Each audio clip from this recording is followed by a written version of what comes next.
our Dungeon Master tip of the podcast is players love a familiar face or place. Always. Reuse previous settings, revisit an old tavern that took place in a much earlier part of the adventure.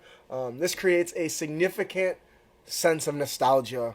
The remember when moments, right? Oh, man. And everybody loves those. Remember when we fought that troll here? Yeah, I got one shot by the bartender. Thanks, man. Let me tell you, you were in a bar and something interesting happened with a guy with a giant sword. Do you remember that? Yeah, that's what I'm referring to. Oh, okay. I was like, I didn't know if that was on purpose or not. Yeah. The NPCs that they encounter are, part of those characters' histories, and it gives you an opportunity to create a new layer of emotion for them down the road. Remembering that NPC that they rescued is now a successful merchant, or maybe they're a family man, or even maybe they're running the place and they're the mayor of the town.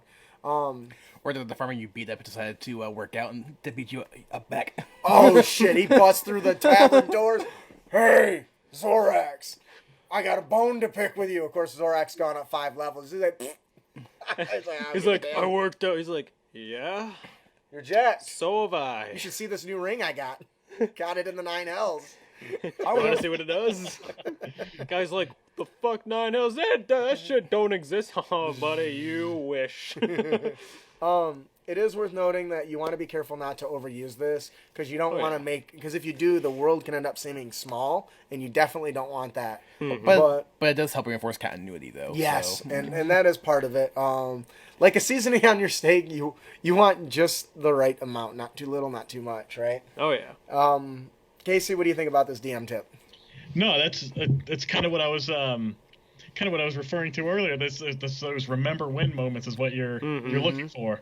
Yeah, I love this tip. I think that's a great idea. Like even like a central hub, that your players meet back up at after the adventures. There was Just hopefully it's not the 9 hells. in one of our fourth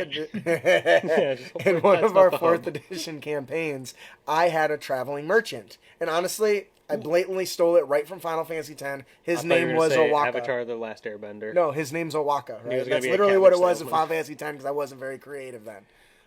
And he had, every time he would show up, he had his normal wares, which were mundane items, a few healing potions, whatever. But he always had a really unique item, and it always was almost the exact amount that the party had in their inventory, and they would try to get it, and they tried to haggle with him, and he would always have this thing, and eventually they'd get him down to about half price. And the items that he sold were almost, and this is me being a terrible DM, were almost exactly the right thing that they needed for something coming up.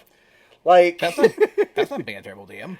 I was basically that's giving them actually exactly what they needed. Like, here, you need this, so here. But they had the option to ignore and not get it.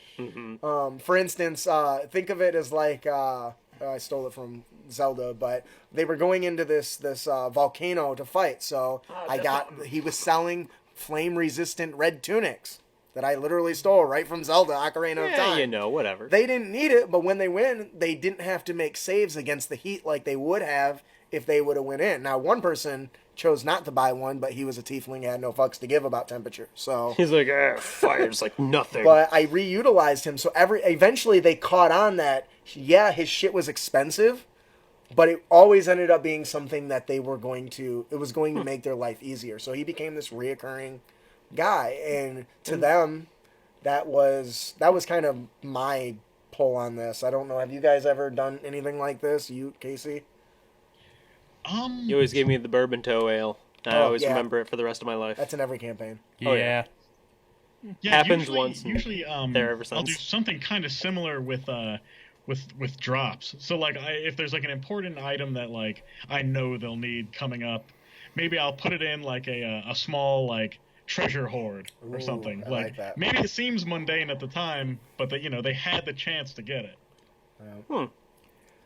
I like that. That makes me think of the post online. Here, my players, because I appreciate you, I'm going to give you some magic items. Here are some rings of water breathing. Wow, these are great! Yes, and you also need them when you fight the Hydra next campaign. What? Nothing. Just remember I love What you. are we doing? Oh, that's funny. Oh, which reminds me, I started the layout for the underwater adventure, Dark Tides of Damodan. It looks pretty cool. There you go. I've shared some on our Discord and on our Patreon, but that's my next big project. I mean, it's done. I just got to do the layout. So.